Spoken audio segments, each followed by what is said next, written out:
So about 10 more, right? Okay, so today is the first day that I'm starting lectures for you in this module. So welcome all of you to dairy technology. But you have already started part of it. You have continued the first part of the lectures already.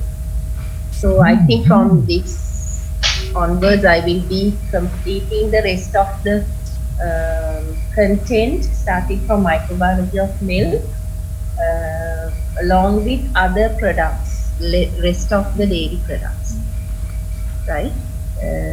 But the practical detailed component is also being covered parallelly, isn't it? I think the practical sessions, you have videos and all that to cover that.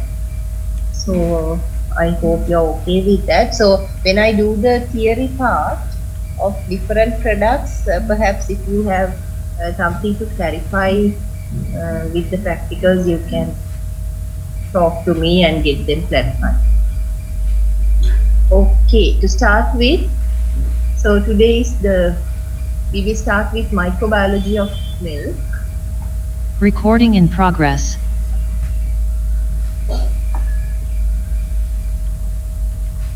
Right, so milk and microbes. Well, microbes are something that we cannot exclude from milk, right? Milk will always be, we can't say contaminated. There will be some amount of natural microflora available in milk, but at the point when it comes to it's not tolerable to the milk, it might become spoiled. And then if it is contaminated with pathogens, it will be hazardous, right? So you have learned your basics in microbiology. So some parts maybe you have to remember when I go along with this. This is not a long section, but we'll slowly talk about it. Milk constitutes of an excellent medium, right? You know the constituents or the nutrient composition of milk. So it provides the ideal environment for the microorganisms to grow with the higher water content, moisture content, as well as excellent nutrient properties, right? So when milk, but when we talk about like from the beginning, at the point of expelling of milk is sterile. Right? It would have been described to you in your first lectures. Milk is totally sterile at the point of expelling. But there might be some contamination if the animal, or now when we talk about milk products, we are talking about cows, basically the cattle, cow. Or there are other milking animals as well. But if the animal is infected, especially if there is some other infections at the point of expelling milk, then the milk might not be sterile there too, because there will be some microorganisms inside the udder. Okay, if not, milk is sterile. But we generally say when freshly drawn or freshly expelled milk in healthy animals, it will contain a small number of harmless microorganisms. Right?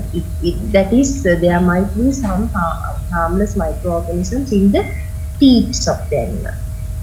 During milking, it might come along with the milk. So generally, that is a very small number, and that is harmless.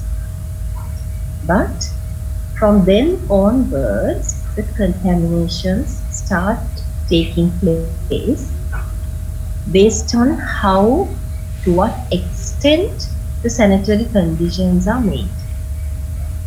Okay, so starting from milking, be it manual or automated, so the equipment used, the handlers, milk handlers, the vessels, the transport systems, cleanliness of the farm, everything.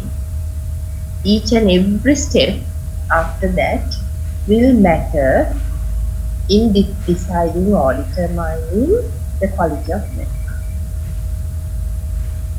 So it is very important, because considering this actually, because milk constitutes of an excellent medium for growth of microorganisms. Considering this statement, it is very important specifically, I'm not saying it's not important for other products, but especially in milk, it's very important to maintain good sanitary practices, maintain good hygienic practices right from the beginning, right from starting from the animal and the farm or the place or the shed where it is, they are maintained, they are there. Right? So the importance of why do we have to learn about microorganisms in milk is simply because microorganisms are, you cannot avoid them from milk. It's always there. So we have to see what is the importance, because it's not always bad. We need microorganisms for certain purposes, but we don't need it due to certain purposes. So we have to know the significance. So when we say significance, it's not only good, right? This is important, whether it's bad or good, it's the important thing. So the content of microorganisms in milk serves as an indicator or a marker of production and sanitary conditions in milk. So they act as an indicator, the availability or the level to which the microbes are available in fresh milk will determine how good that place is, how well maintained it is. So it's an indication. Okay, so I would like you to refresh your knowledge about the first part of your lectures in this module in relation to quality of milk. Can you remember any specific tests that we do to see the microbial load of milk? There are very special two experiments that we do, very quick ones, that we know that can be used as a platform test also to determine the microbial load.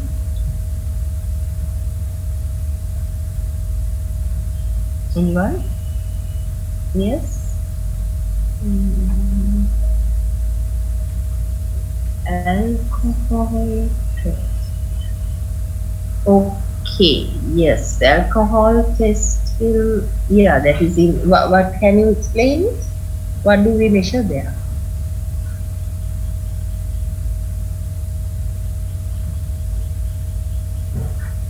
Yeah, dye reduction tests would be, yes, alcohol test is also correct. Actually, we measure the level indirectly, right? We directly measure the level of acid production. So we know that the acid is produced by, apart from the inherent acidity of milk, which is quite low, if it is exceeding a certain level, we know it is by the microorganisms. So that is one way. Alcohol test is correct, but direct measurement is right, as you have said, dye reduction and urine test. Dye reduction is methylene blue dye reduction, isn't it? Is that what you did? MBRT, methylene blue dye reduction, yes, okay. So these two tests will give us a determination based on the time it takes to change its color, depending on the amount or the oxygen consumption of the microorganisms. So if oxygen is consumed fast, it's a oxidation reduction test. If it is quickly changing its color, it means there is the oxygen, amount of oxygen from microorganisms are high. Indirectly, that is the amount of microbial load. Okay. So that is one indication. Okay, so it's important. By that we can find the quality. In other words, if it is too much, we have to reject the milk because we cannot use it for further processing. Right? So, by this indication, we can also prevent spoilage of milk, either by different methods. We can perform different like heat treatments, or we can store it under proper conditions. We can prevent spoilage by doing that, or even preparing other products like fermented dairy products can prevent spoilage. So there we use the microorganisms, the friendly microorganisms. Then prevention of milk-borne illnesses. So there are certain illnesses that comes from milk-borne. That is the source of the organism is milk. So we can prevent that kind of illnesses if we know how to identify, to control. So it is also significant. Production of dairy products with desired characteristics. Now that is specifically regarding the fermented dairy products. We can use different combinations, very specific microorganisms in obtaining certain characters of milk and changing from fresh milk to fermented milk. So there is the importance of microorganisms in milk. So basically there are some like we use the microorganisms as indicators in different products. So there are different uses of it.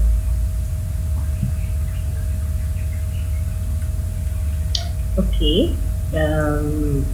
Well, there are whole lot of different microorganisms found in milk. It could be bacteria, mainly it could be bacteria. Then yeast, molds, even bacteriophage. They are commonly found, but then there could be even viruses and protozoans. Very seldom, right? Those are very specific contaminants, not very common. So, but mainly bacteria, yeast, and molds. We'll see how so most common and most numerous we found microorganisms in milk are bacteria. They belong to 4 main groups, right? So it could be you can see the groups here mentioned here. There are Gram-positive Likewise, there are 4 groups. So can you? I have not mentioned what and what names. I mean the genus or species. I haven't mentioned here. So I just want you to go through a small activity to find out. Now these are the 4 groups. Find out the microorganisms available in milk under each group given above. Okay, can you find some examples for the microorganisms? We'll take just 5 minutes for that. Okay, please start.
Okay, you have any answers?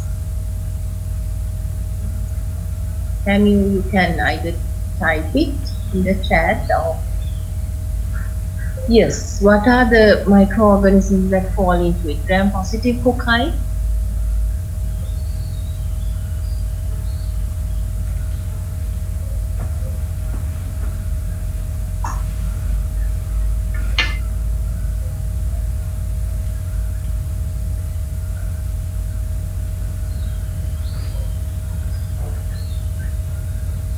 Yeah, you can either, it would be better because I don't know for which you are giving the answer. You can either put it in a table on a slide, you can share it probably. That'd be easier to understand, right? So that you can have it. Okay, what I want is you have to fill them and have it as examples. Okay, gram positive, I guess you have put the answers for gram positive cocci here. Okay, streptococcus, lactococcus. Okay, yeah, you have put gram. Yes, that is correct. Gram positive non-spore forming.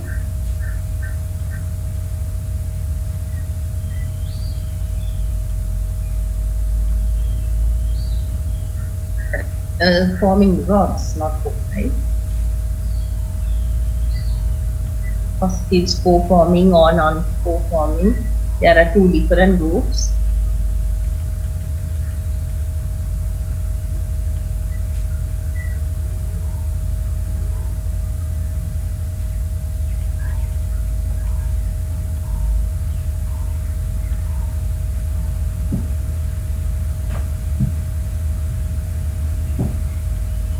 Yes, some of the pathogens as well coming into this. And positive spore forming.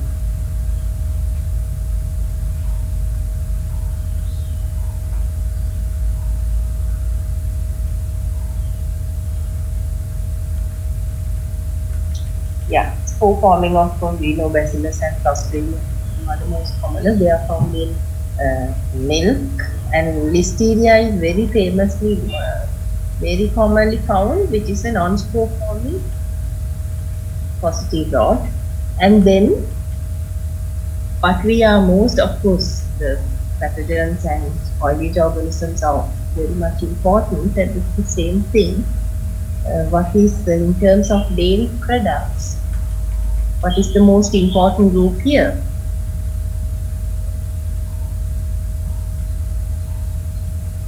That is gram-negative non-spore forming rods.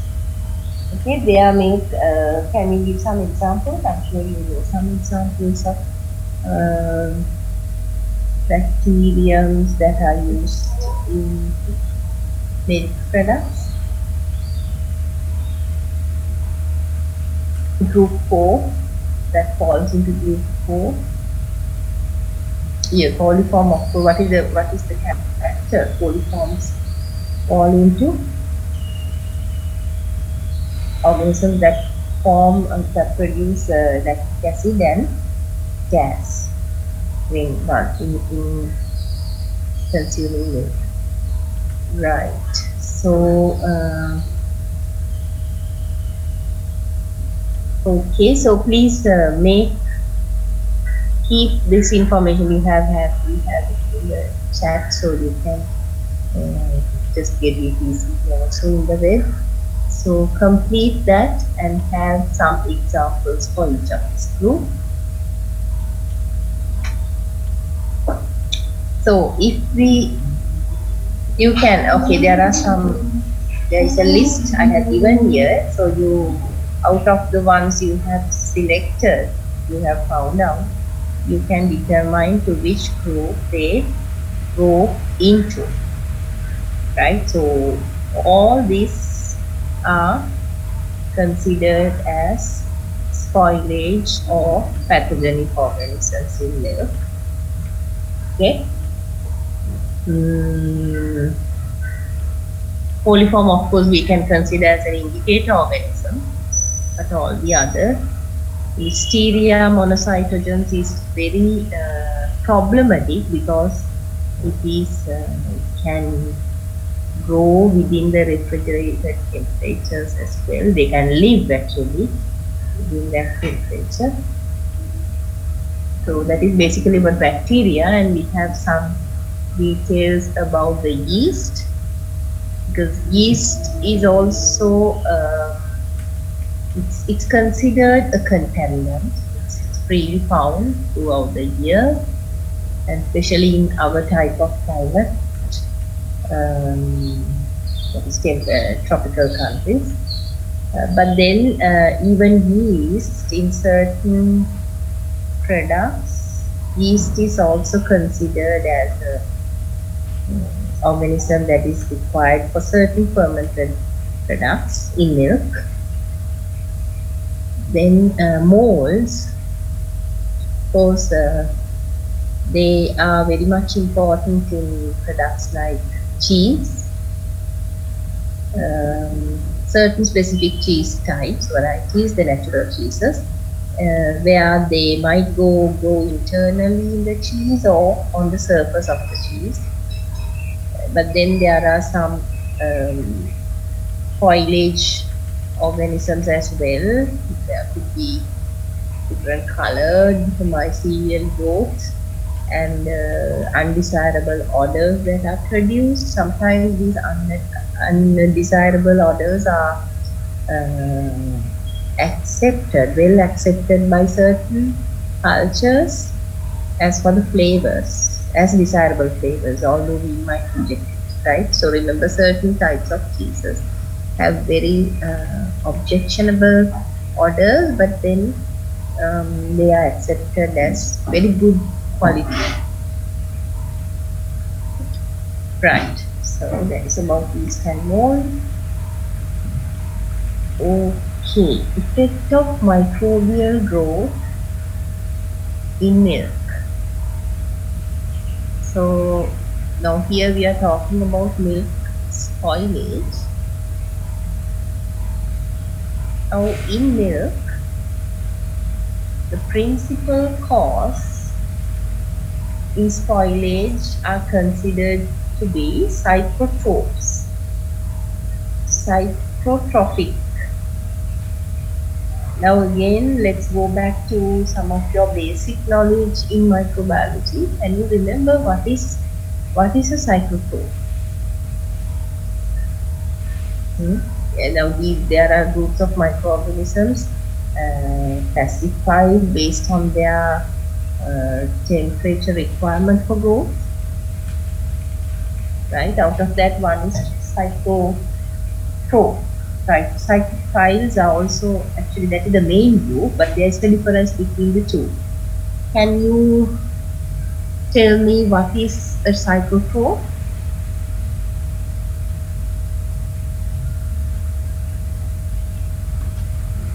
Madam, psychotrophs can exist in cold temperatures, while psychophiles, they love cold conditions. Psychophiles are, yes, psychophiles are termed as cold-loving microorganisms, bacteria. But what is the main difference? Of course, they both exist in cold, right? Cold temperatures, isn't it? So cold-loving and can exist still means they can live in that temperature, okay? Is it? Isn't it? So what is the difference? If you want to show, okay, this is a psychotroph and this is a, you can't say this is cold-loving and this is existing. This is almost same.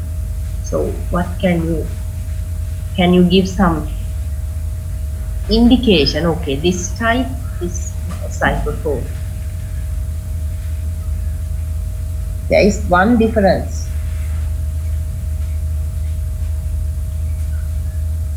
Someone?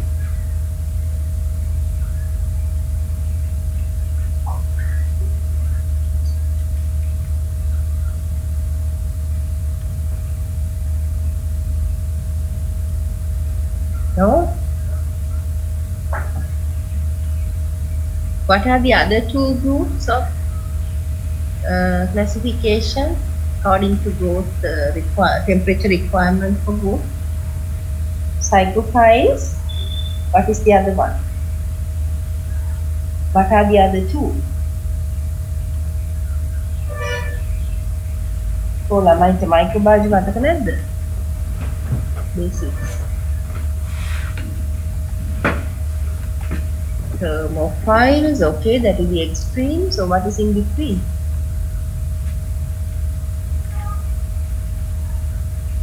Okay, thermophiles and psychophiles are at the two extremes of a temperature range. Right? Right? Okay, the mesophiles. Fine. Now did someone find what is the difference between psychophiles and psychotrophs?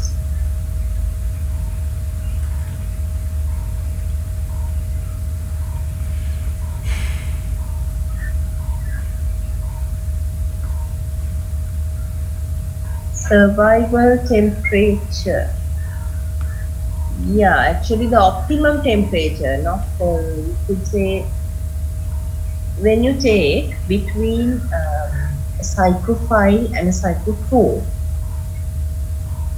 The psychophile is generally it's cold loving. Actually above 20 degrees of Celsius you don't find them. Okay, so they can't exist. So their optimum temperatures are somewhere around 10. Okay, I have a graph here. That might be clearer. Save it here. Right. Now psychophiles here. Minimum is less than 0. Optimum is just maximum is 20. Like they don't exist above 20. Okay, so optimum is 10 to 15. But psychotroph is also cold loving, actually, and not cold loving, but they also have a colder temperature, just like psychophiles.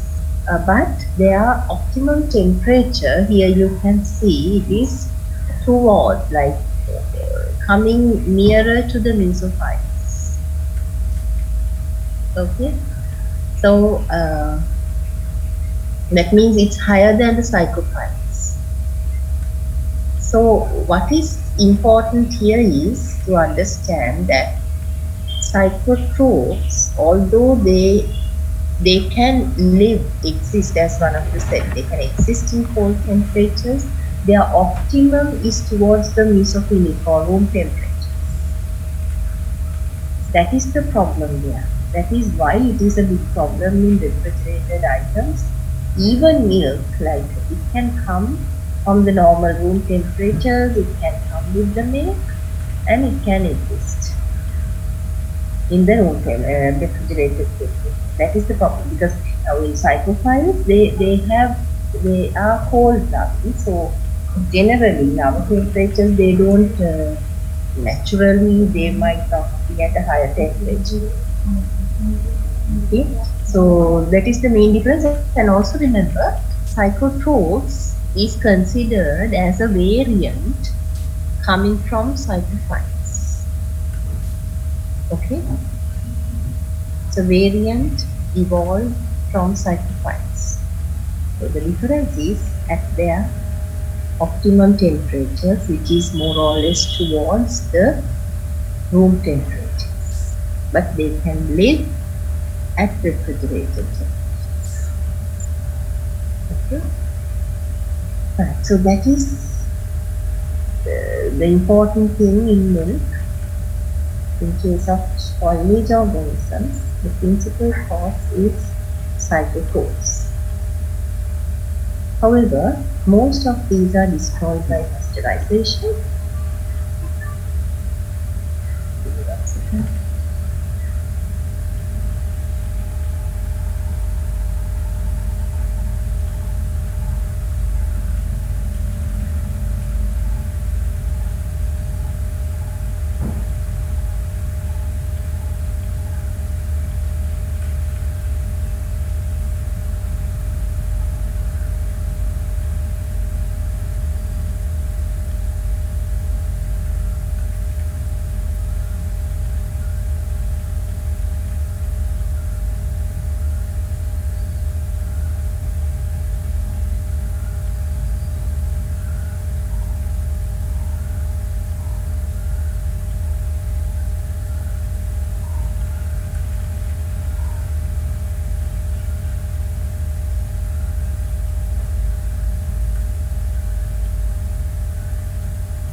Excuse me, students, give me 5 to 10 minutes. I might need a short break.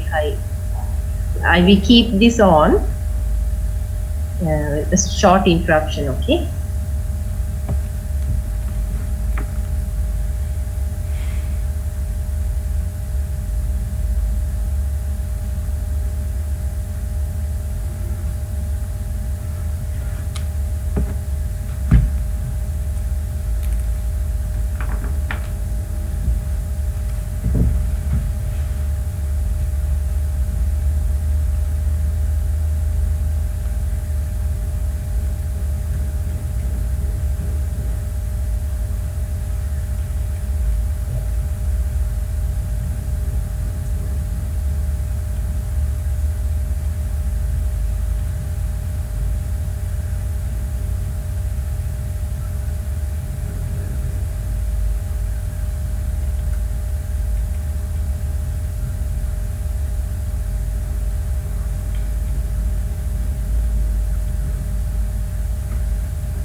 pasteurization.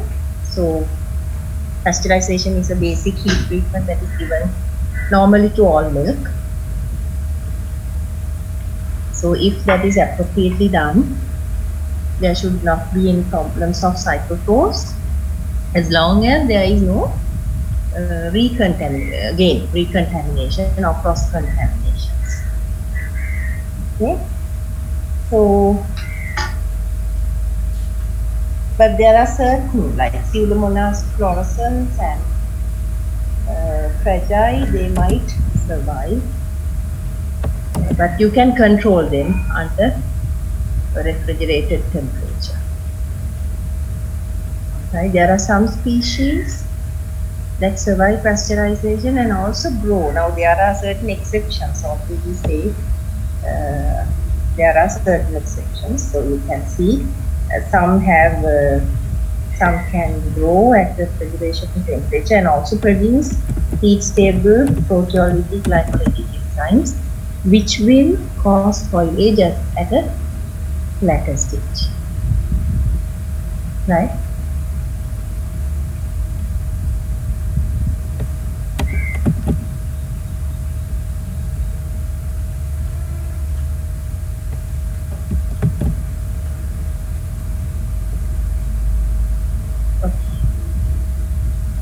So the examples are given here: Bacillus, Clostridium, Micrococcus, Lightbugs.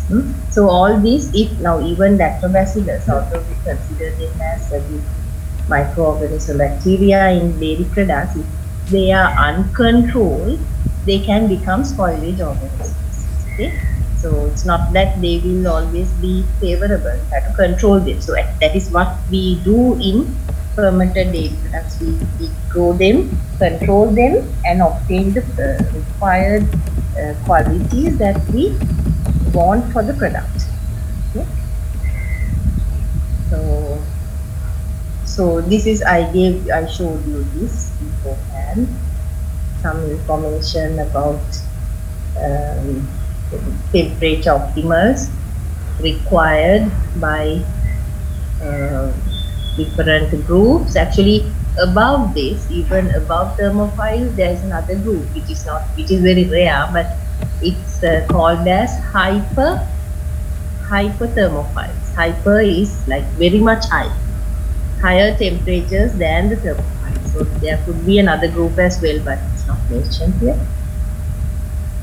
Right. Now, what is the most important thing in dairy microbiology is that we need to identify what microorganism possibly could be there in spoilage in relation to given product.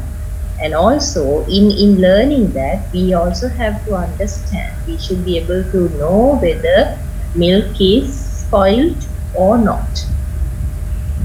Okay, so there is a list of changes, deteriorative changes that can happen in milk due to microorganisms. So some very common ones with the examples are given here. So the first thing is souring. Milk souring. Now this is due to the production of acidity. Okay, so acidity is due to fermentation of milk sugar or lactose, which is commonly done by lactic acid bacteria. So even this acidity, if it is not controlled, it might be too sour for consumption. So there is a deteriorative effect. But then in most of the fermented dairy products, we use this acidity as a good quality or character in fermented dairy products. But beyond a certain limit, the production of acidity may be considered as deteriorative in that product. Okay.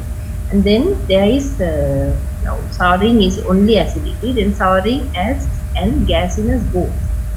The gas is produced, that is a coliform, and that is coming under coliform. But souring and gas, when you say gas, could be any.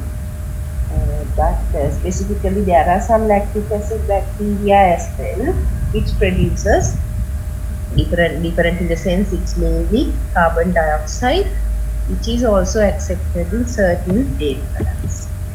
Then production of aroma. Aroma is the flavors that is produced by certain starter cultures. Actually, this aroma is specified in fermented products. You may have felt it with yogurt. Like when you bring the product near to your nose, the smell, the typical dairy smell that you get, the aroma, actually we call it aroma, not smell in science. That is that aroma of diacetyl compounds. It's due to diacetyl compounds. In butter, a very fresh butter, you get this, and in yogurt mainly, it's obvious. Okay. Then this next is proteolysis. Proteolysis is breaking down of the proteins, milk proteins, which is of course in fermented, especially in cheese, a certain extent of proteolysis occur, which is desirable, which is considered desirable in that product. But then again, beyond which a certain limit, it becomes unpleasant, and that is undesirable.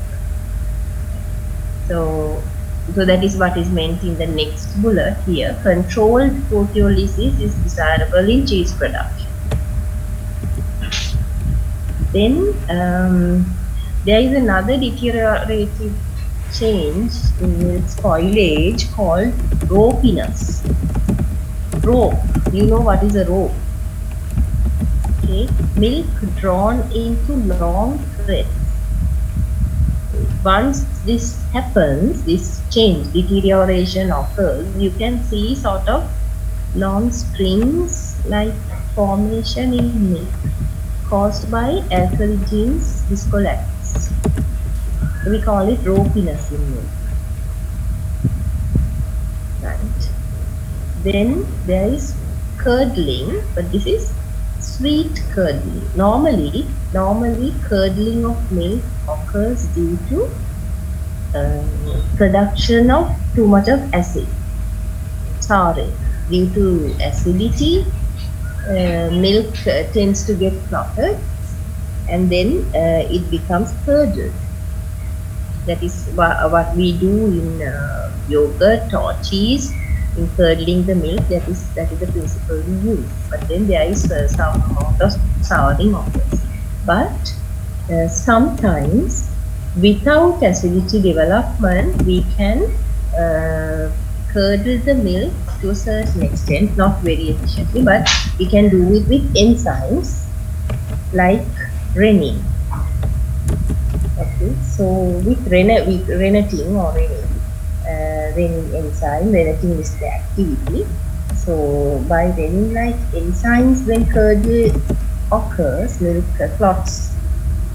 clotting occurs, that is that milk is not sour, right?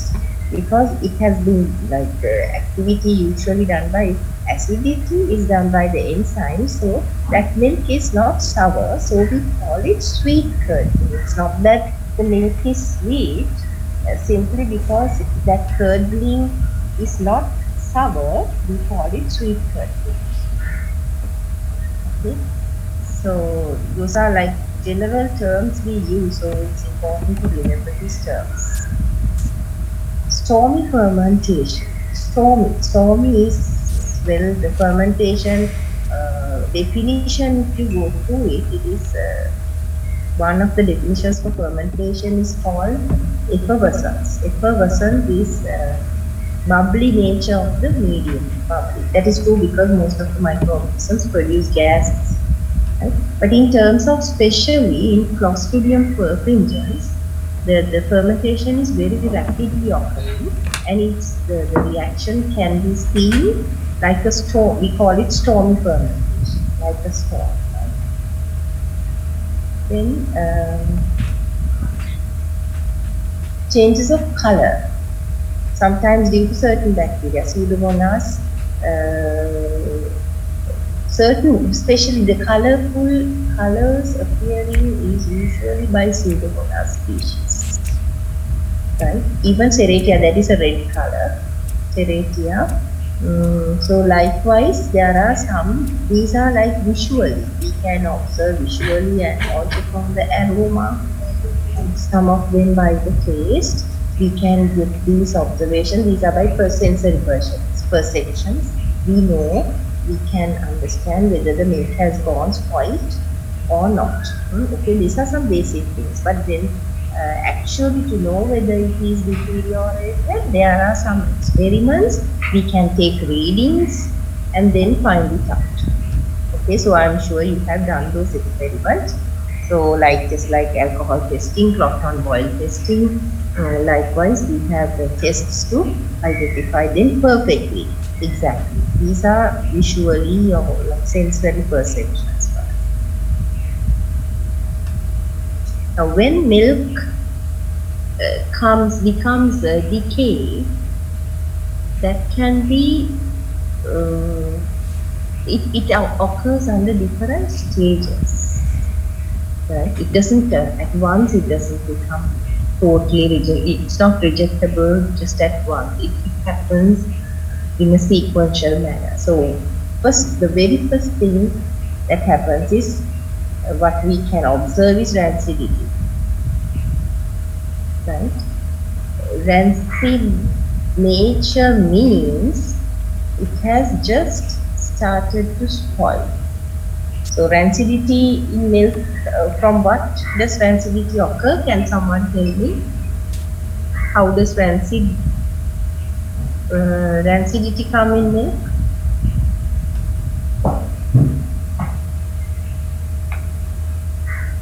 Yes. Yes, by lipid oxidation. Oxidation of what? Lipids oxidizes into fatty acids. It's actually the fatty acid oxidation, isn't it?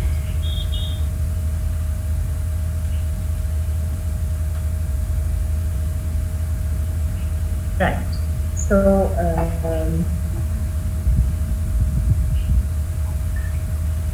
So that means it has started to spoil, but still we can consume it. It is under consumable stage. So to a certain extent, of course, when there is fatty acids, there is rancidity developing slowly, but still we can, there is no objectionable order, so we can consume. Then next step is, if the acidity further increases, it becomes curdled. Curdling is the step where we see the separation of curd and whey in milk. That's what happens in, like we control, under controlled condition, this is what we do in cheese making.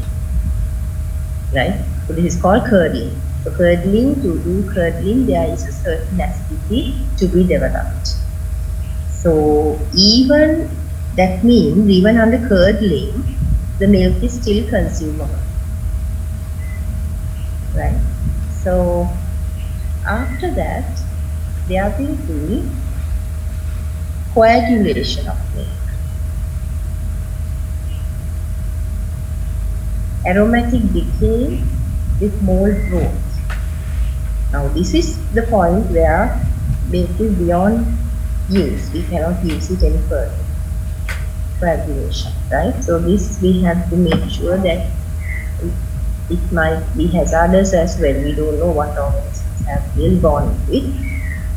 So further decaying will cause a dehydrated, sort of dried surface of milk. You may have seen it, like milk left for some time in a cup or a like dish.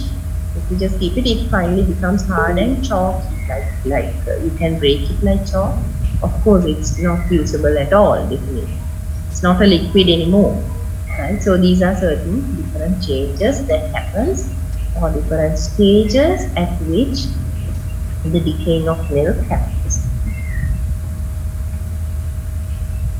Right? So that is basically, this is what I want you to learn in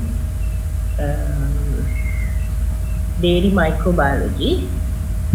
We are not going into much depth. Actually, what I will emphasize more about this when we talk about the products in fermented dairy products. So we will talk about the microorganisms, important ones. They are again. So here these are the basic things that is sufficient at this level. So, but I have some reading material which I will share with you.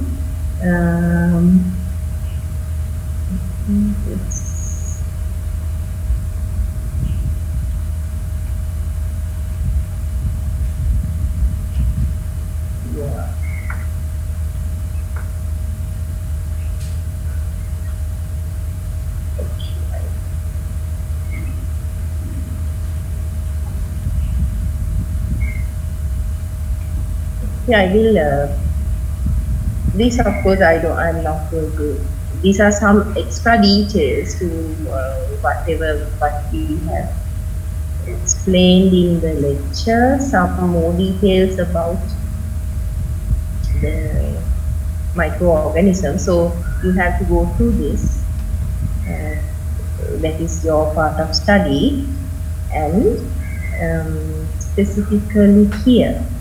This table, can you see the screen? Can you see the screen? Yes, madam. We can see. Okay. Now I have got this, now I have already told you about certain types of spoilage which are very common. But here, there are very specifically the details of spoilage in milk is given with the type of spoilage. The term we use for that, what organisms are involved, and the signs. What signs we can, those are like perceptions that we can have to find it out. Okay, so there is quite a, like this covers more or less every type of spoilage type involved in milk: souring, proteolysis, sweet curdling, lipolysis, gas production, as well as ropiness, red rot, grey rot, and dairy molds. Okay, so please go through this. This is important, the whole document. I will be sharing this along with the presentation. Okay, so do you have any questions? Because for today I will be covering only this microbiology part. From next day onwards we will start with the products, theory of different dairy products. So, any questions?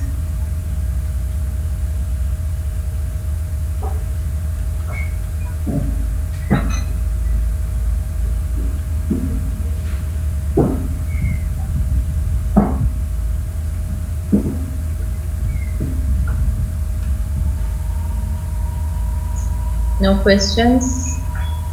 Well understood. Of course, this is not, you know, the microbiology part you already have done in your first 2 years, so I don't think it's going to be a big problem. So, okay, if you don't have anything, I think I will stop at this point.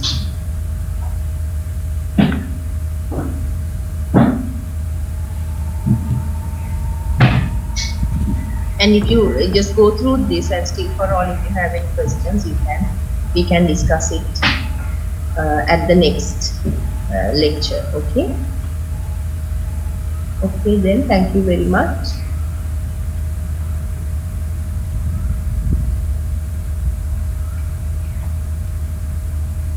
Recording stopped.